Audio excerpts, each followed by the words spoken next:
Hey, do you have a sec?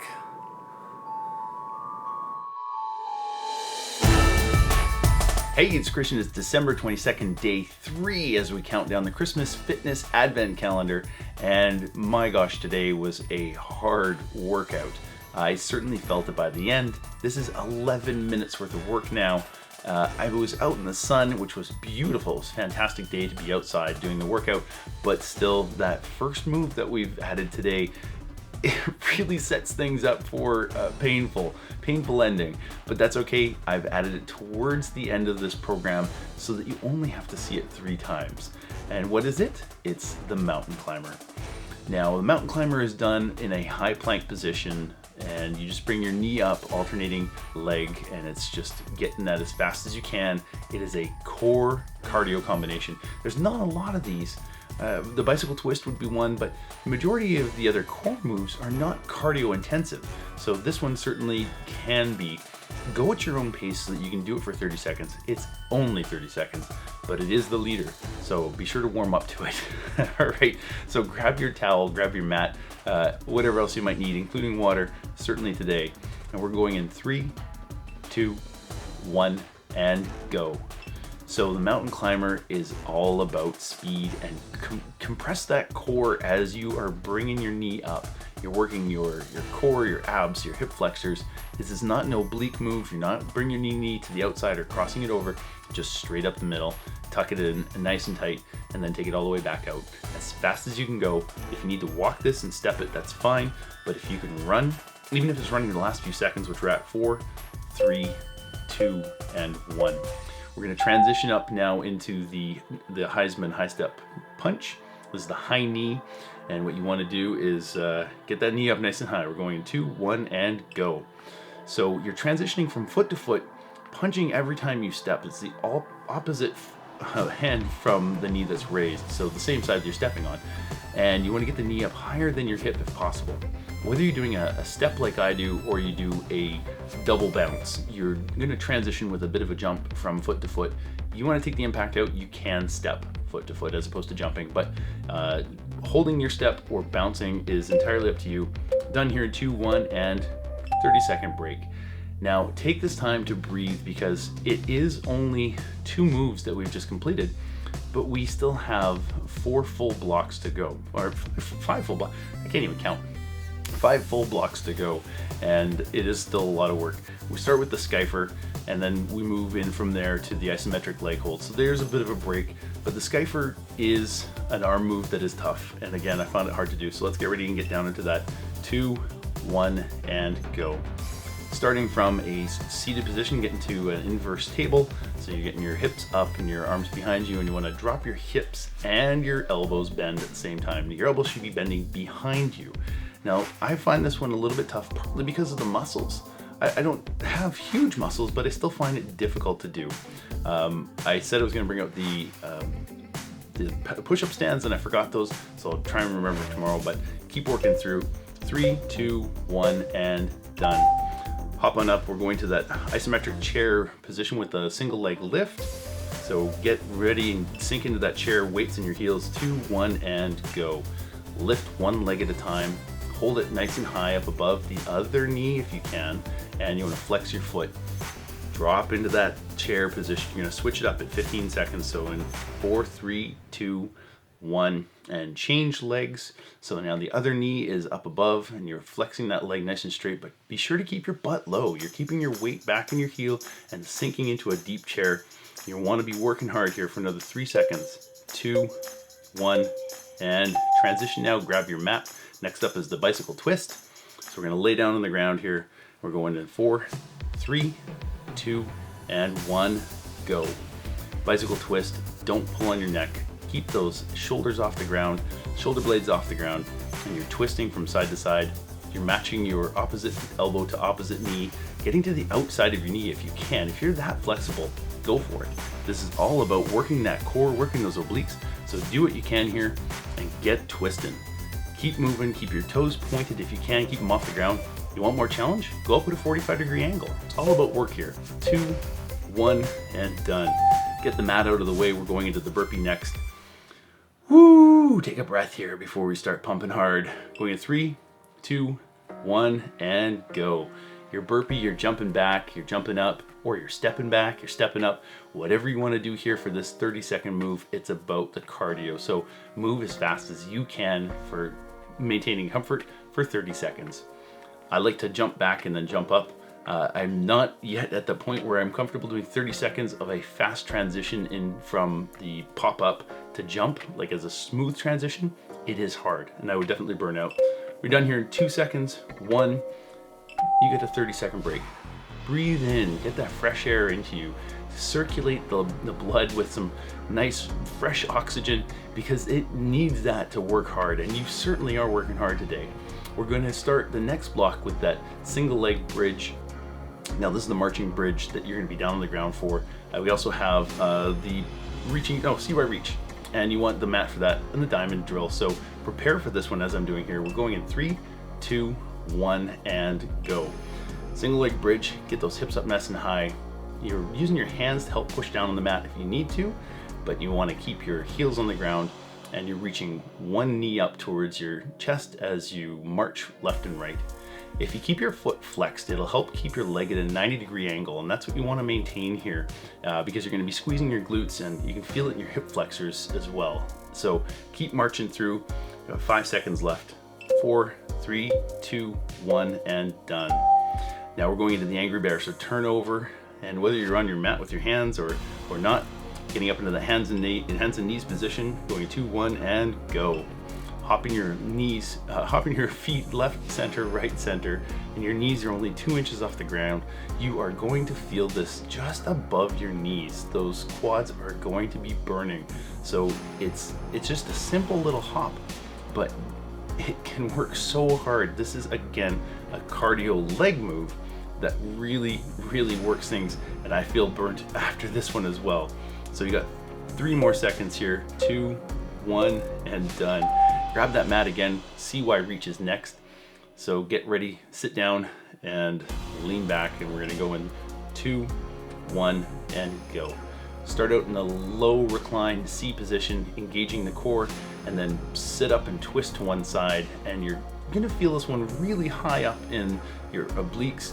So you're twisting up and you're making the Y shape up to one side before you lean back down, making the C shape again, and then up to the opposite side for the Y shape as well.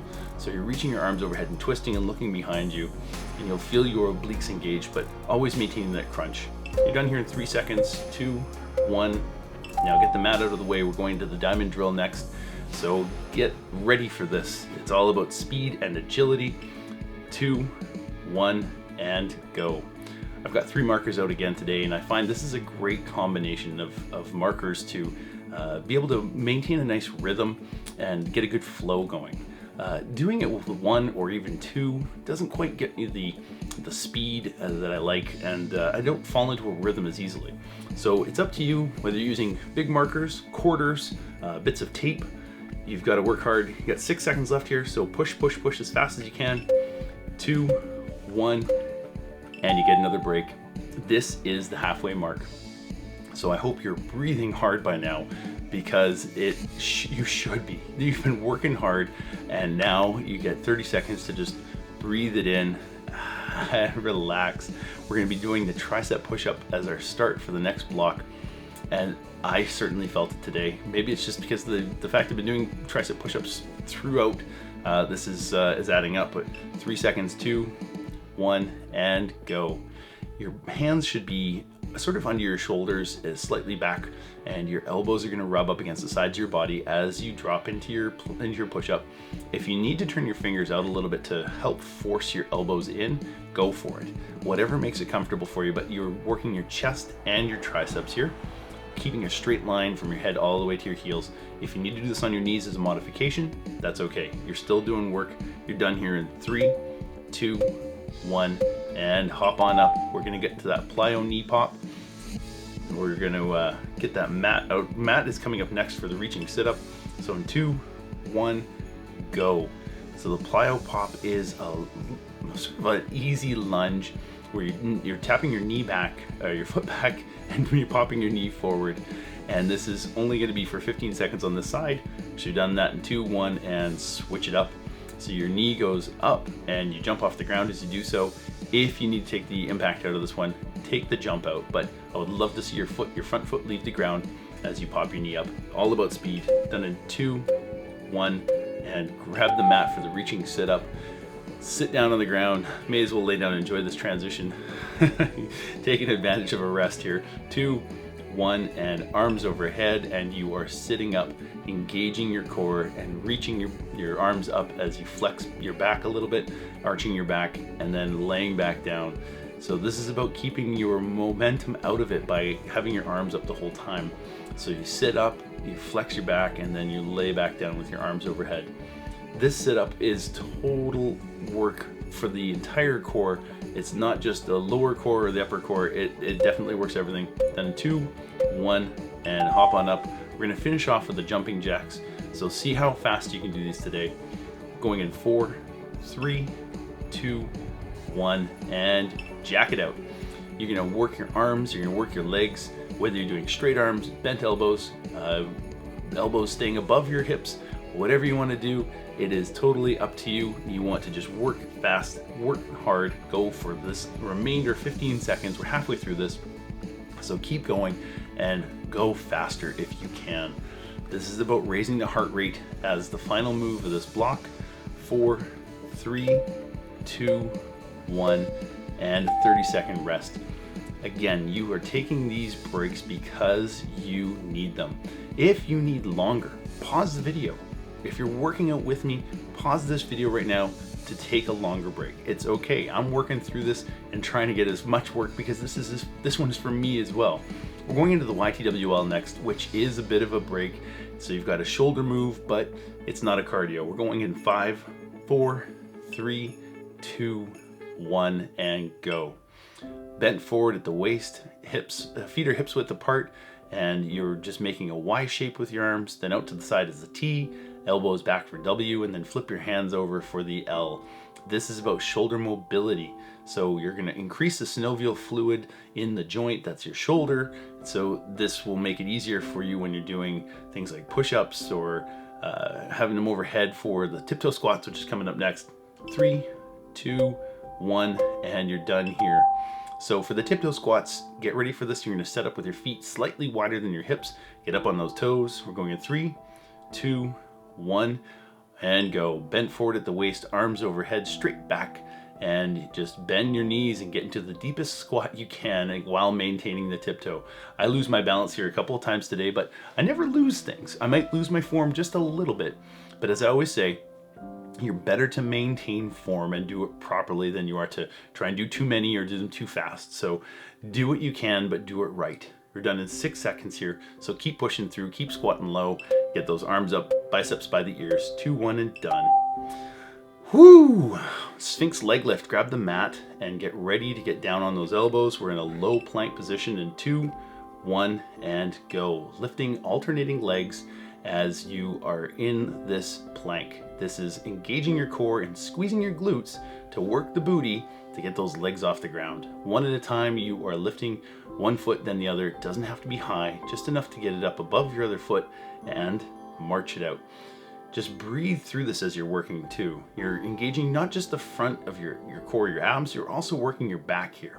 So when you're done in 3, 2, 1, get the mat out of the way, hop up. We are going to finish this block with the speed skater. So take a deep breath here. Get ready, 2, 1, and go. Now you're working hard, throwing your arms left and right. This is helping the momentum for your body as you bounce from foot to foot, pretending you are on ice skates. You want to cross your foot over behind the other leg as you throw it to one side, then the other. This helps with the momentum. It also will help if you keep your chest forward, but your eyes up. I know it's a bit tough, so you're not bending over too far. You want to be leaning forward far enough that you're helping with the arm swing. You're done in 2, 1, that's it. I really felt this one today. For some reason, when I got to this point of the workout, it was absolute burnout. I was really tired, and yet I knew I had one block of work left. One block of 4 moves, 30 seconds each, and they all fly by because now you're starting to get tired. So the breaks seem a lot shorter, the work seems longer, but it still just rips through. In fact, you're going down to the push-up in 3, 2, 1, and go. So push-up, standard push-up, your hands are about shoulder width apart, and you want to get your elbows flared at a 45-degree angle as you drop down into the push-up. You are pushing all the way up and then drop as low as you can go. This could mean your nose is touching the ground. It could mean your elbows are just barely bent to 90 degrees. Whatever it is, you're working hard. You're doing a push-up here, even if it's from your knees. You're done in 3, 2, 1. That's it. Hop on up. We're going into box squats next. You've seen these for the last 19 days. So let's work hard as we finish off this one. 2, 1, and squat it out, hop up, turn to your left, squat it out, hop up, turn to your center, squat, hop up, turn to the right, and repeat. So this is about working left center, right center in a shallow squat with a simple jump. If you need to step to take the impact out or just to bring your heart rate down a little bit, that's fine too. Breathe hard. Be sure to throw those arms to work your momentum. You can do this. We've got 4 seconds left, so keep working here. Popping and squatting. 2, 1, and done. 2 moves remain here. We're going into the high plank next. This is a bit of a break before we finish off. So get down on the ground here. 2, 1, and go. High plank, you're maintaining that straight line from head all the way to heels. So engage your core, squeeze your glutes, drive your heels back, squeeze your quads, and just breathe. I know you can focus sometimes on how tense you might have to maintain everything, but anywhere you can lose the tension. If you can squeeze certain things and not others, great, but maintain a good solid core so your back isn't sagging in. You're done in 3, 2, 1, and done. Hop on up. The last move, the soccer run. We're gonna burn it out here. You're gonna go as fast as you can in the last 10 seconds. I know it was a bit slow today, but you're going in 2, 1, and go. Get those knees up and wide, get your feet up nice and high, and run. If you can maintain a solid pace that you're not gonna slow down in for this 30 seconds, that's your optimal goal. If you can manage to speed up, you've still got a little bit left in the tank. Give everything to me right now. 10 seconds left, burn it out. Run as fast as you can. Imagine you're running towards the finish line and this is your sprint. You're done in 3, 2, 1, and congratulations, you finished day 22. You have done an amazing job today. Congratulations. And I know you need to take a break now. Get some water, go and stretch it out, and take this time to relax because you've got another 2 days to go. And I'm hoping that we're gonna wrap things up on a high note with some great weather. The forecast for tomorrow looks wonderful. So that's it. Smile and sweat.